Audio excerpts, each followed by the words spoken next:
올해 초 트럼프는 한국은 주한미군의 돈을 거의 지불하지 않고 있다고 했어요.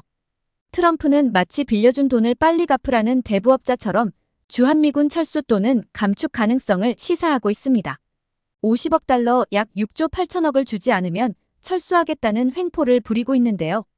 트럼프는 마치 한국이 돈을 빌려가서 갚지 않는 채무자로 생각하며 걸핏하면 미군 철수를 얘기합니다.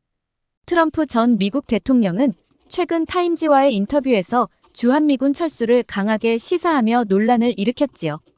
트럼프는 왜 우리가 돈 많고 잘 사는 한국을 방어해야 하느냐며 단호한 입장을 드러냈죠.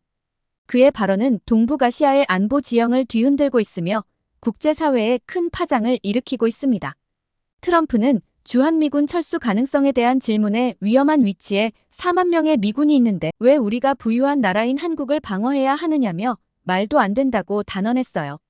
이러한 발언은 한미동맹의 근본을 뒤흔들며 동북아시아 지역의 안보 균형을 위협하는 것으로 해석될 수 있습니다. 안녕하세요. 저는 재미교포 빅터 윤입니다. 오는 11월 미국 대선에 당선이 확실시되는 트럼프의 발언이 계속해서 동북아시아를 시끄럽게 하고 있는데요. 한국은 제 조국이고 한국인의 피가 흐르므로 걱정이 되지 않을 수가 없지요. 미국에서 오랜 기간 동안 친분을 쌓은 미국인 친구가 대학에서 세계 정세를 가르치는 교수인데 그에게 동북아와 한국에 대해 냉정하게 질문해보고 그 과정에서 들은 이야기를 나누어 보려 합니다. 그럼 시작해보겠습니다. 트럼프는 올해 2월 유세에서 나토 회원국들이 방위비 인상을 이행하지 않을 경우 러시아의 침공을 독려하겠다고 발언하여 큰 파장을 일으켰죠. 이 발언은 심지어 2차 세계대전의 전범국인 독일 내에서도 자체 핵무장에 대한 목소리가 제기되었어요. 독일은 핵 공격을 억제할 방법으로 독자적인 핵무장을 제외하고는 다른 대안을 찾기 어렵다는 입장을 드러내고 있습니다. 미국 외교가의 데브 헨리 키신저는 이웃 국가가 핵을 보유할 때 같이 핵을 보유하는 것이야말로 가장 강력한 상호 불가침 조약을 맺는 것이라고 말한 바 있습니다. 이러한 상황은 트럼프 전 대통령의 발언이 50년 전 좌절된 한국의 핵 개발에 다시 불을 지필 수 있음을 시사합니다. 트럼프식 고립주의의 이면에는 쇠락하는 미국의 국력이 어두운 그림자를 드리우고 있어요. 현재 미국은 홀로 전 세계 곳곳에서 발생하는 분쟁과 갈등을 감당하기에 벅찬 상황입니다. 이러한 국제 정세 속에서 트럼프 전 대통령의 발언은 세계 안보 질서에 큰 변화를 불러일으킬 수 있는 강력한 메시지를 담고 있습니다. 트럼프는 한국이 주한미군 주둔 대가로 수십억 달러를 지급하기로 합의했지만 한국은 바이든 정부와 재협상했다고 주장했습니다.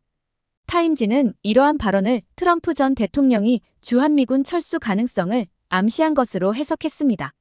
이는 그가 재임 중에도 한국에서 주둔 비용으로 50억 달러 약 6조 9천억 원을 받지 못하면 미군을 철수하겠다고 언급했던 사실을 상기시킵니다. 당시 트럼프는 우리는 부유한 한국을 지키고 있으며 그들은 텔레비전과 반도체 자동차 등 모든 것을 만들고 있다. 우리는 그들을 수십 년간 방어해왔고 지켜줬다고 말했습니다.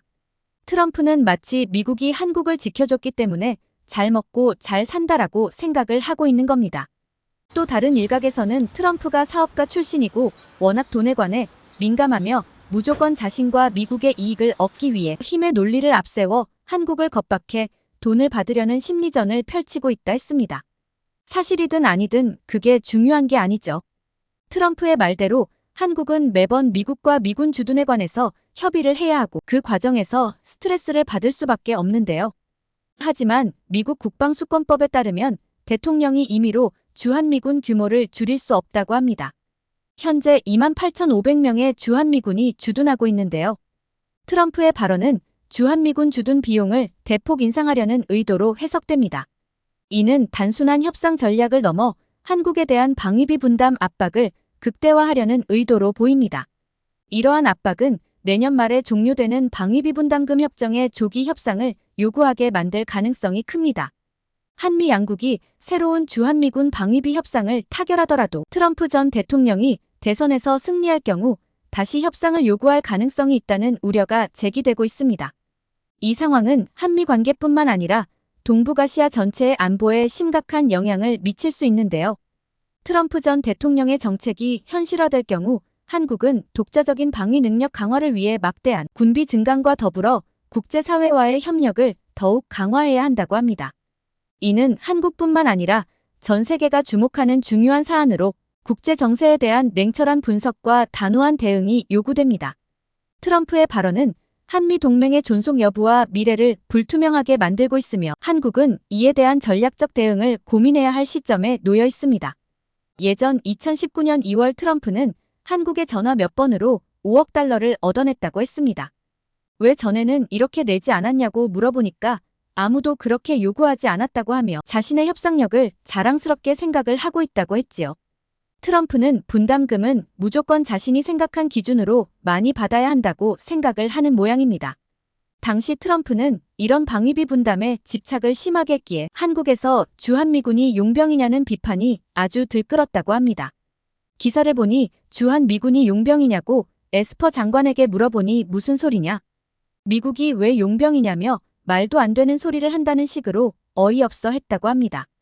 에스퍼 장관은 방위비 분담금을 공평하게 나누자는 게 취지라고 설명을 했지만 당시 미군이 용병으로 전락했다는 비판이 끊이지 않았던 것도 사실이거든요.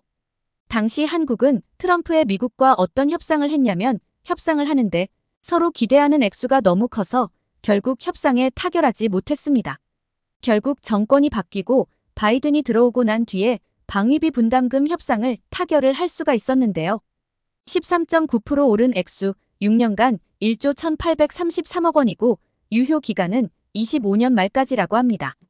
그런데 공화당 예비 경선에서 트럼프가 아무래도 승리할 가능성이 있어서 한국은 트럼프 변수를 고려하지 않을 수 없는데요. 그래서 한국 정부는 방위비 협상을 서두르고 있다 합니다. 조기에 빨리 끝내야 한다는 게 한국 측의 생각이라고 합니다. 미국 측을 설득을 해서 일단 협상을 시작하는 걸로 해서 한국은 다음 대통령이 들어오기 전에 방위비 협상을 끝내고 싶어하는 마음이 있다고 합니다. 그리고 미군 주둔을 아주 장기로 체결을 하고 싶은 게 한국의 희망이라고 보면 된다 했습니다. 그래야 대통령이 바뀌더라도 방위비 분담금 문제에 대해서 좀 여유로워지지 않을까 하는 게 한국 정부의 생각이라고 합니다.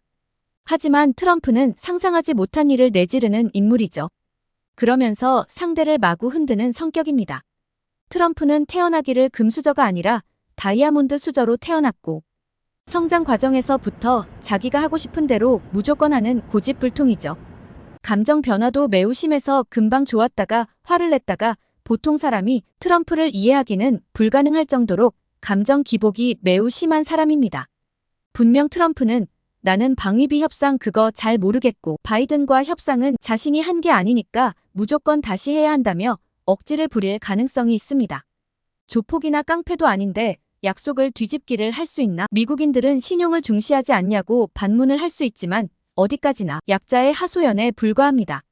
아시다시피 세계 국제 정세는 힘의 논리에서 좌우가 되기 때문에 세계 최강 대국인 미국이 맞다고 하면 악법도 법으로 받아들여야 하는 게 현실입니다. 그 중심에 천하의 고집불통인 트럼프가 대통령이 된다면 당연히 세계의 모든 나라들이 미국의 눈치를 보지 않을 수가 없죠. 아직 대통령이 되지도 않은 사람인데도 여러 국가들에게 안보 외교 환경 자체를 조금씩 바꾸고 있는 상황이 벌어지고 있는 건 그만큼 트럼프라는 인물이 감당하기 어렵다는 말이죠. 러시아의 우크라이나 침공으로 시작된 전쟁은 1년이 다 되어가는 지금도 멈출 기미를 보이지 않고 있습니다.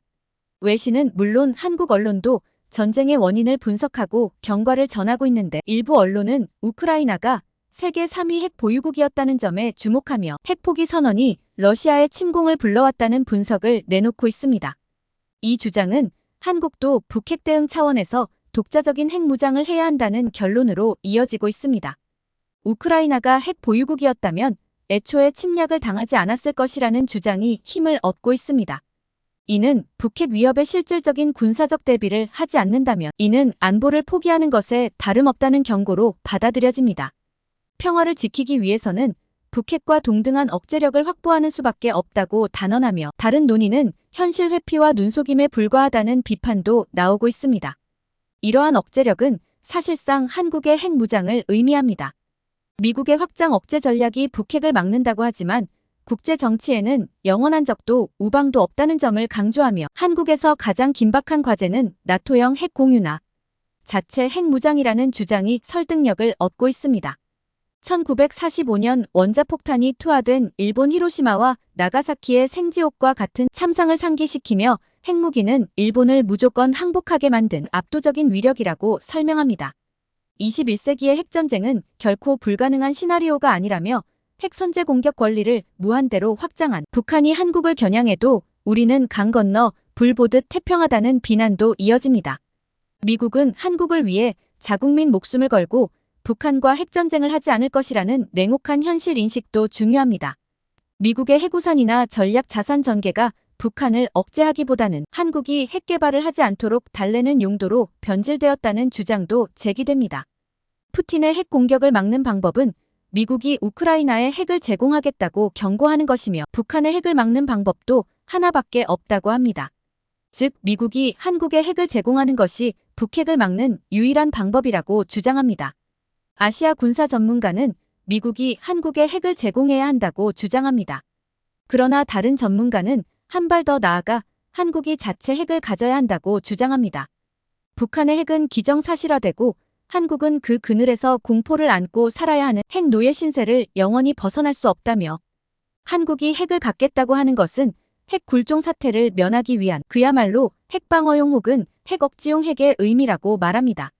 만약 우크라이나가 핵탄두 2000여 기를 전부 포기하지 않고 일부라도 유지했다면 오늘날 러시아의 침략은 없었을 것이라는 단언도 이어집니다.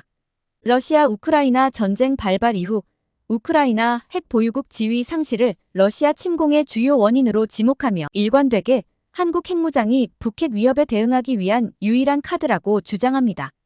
비록 러시아 우크라이나 전쟁이 단순한 하나의 원인으로 촉발된 것은 아니지만 우크라이나 핵 보유국 지위 상실을 전쟁 원인으로 단정 짓고 있습니다. 또한 효과적인 억제력, 압도적인 억제력, 북핵과 동등한 억제력 등의 표현을 사용하여 사실상 한국의 핵무장을 주장하는 목소리가 높아지고 있습니다. 언론과 학계를 통해 한국의 핵무장에 대한 담론을 전개하고 이를 공론화하려는 시도가 지속되고 있습니다.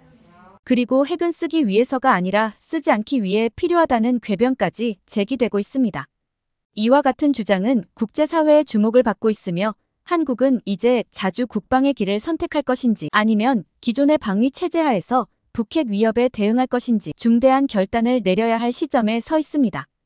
이 문제는 단순한 군사적 선택이 아니라 국가의 생존과 직결된 문제로 한시도 늦출 수 없는 긴박한 과제입니다. 트럼프의 주한미군 철수 가능성은 그의 과거 발언과 정책 기조를 보면 매우 현실적인 우려입니다.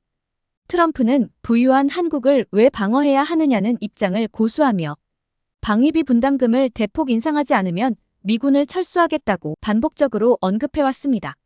이러한 입장은 한반도의 안보와 동북아시아의 정치 지형에 심각한 영향을 미칠 수 있습니다. 엘브리지 콜비 전 차관보는 한반도에 주둔하는 미군의 중요성을 강조하며 미군이 계속 배치되어야 한다고 주장합니다. 하지만 그는 미군이 북한보다는 중국으로부터 한국을 방어하는 데 집중해야 한다고 생각합니다.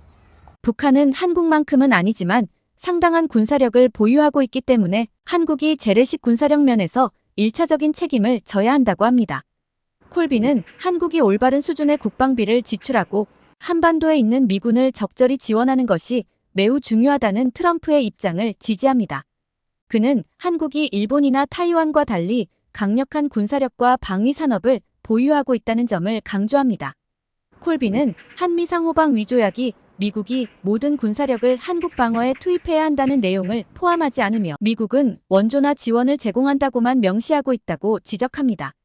그는 미국이 한반도에서 북한과 전면전을 벌일 만한 군사적 자원이 부족하지만 그렇다고 해서 미국이 한국을 포기하는 것은 아니라고 강조합니다. 미국은 동맹을 유지하되 가능한 수준의 지원을 제공하겠다는 것입니다. 존 볼턴 전 국가안보보좌관은 트럼프가 재집권할 경우 미군 철수 가능성이 있다고 경고합니다. 이는 트럼프가 나토에서 철수하겠다고 반복적으로 언급한 견해와 맥락을 같이 합니다. 볼턴은 트럼프가 상호방 위협력을 동맹에 대한 서비스 제공으로 인식하며 협력을 상호적인 관계로 보지 않는다고 지적합니다. 트럼프는 한국이 더 큰 비용을 지불하지 않으면 미군을 철수하겠다는 입장을 밝히고 있습니다. 트럼프는 모든 것을 거래로 보고 있으며 방위비 대폭 인상이 필수적이라는 입장입니다. 트럼프가 최고 통수권자로서 방위 조약을 폐기하거나 군대를 철수할 수 있는 권한이 있다는 점도 문제를 복잡하게 만듭니다. 미 의회는 대통령이 나토에서 탈퇴하려면 의회 승인을 받아야 한다는 법을 통과시켰지만 이는 위헌이라는 논란이 있으며 대법원의 최종 판결이 아직 나오지 않았습니다. 따라서 트럼프가 미군 철수 명령을 내리는 것은 그의 권한 내에 있습니다. 미국의 확장 억제 강화 공약에 대해서도 의문이 제기되고 있습니다. 바이든 대통령이 확장 억제를 신뢰하지만 북한의 위협을 충분히 심각하게 받아들이지 않고 있다는 지적이 있습니다. 한국의 방위비 분담금 문제도 아직 확정되지 않았습니다. 트럼프가 한국의 핵무장을 용인할 가능성도 있습니다.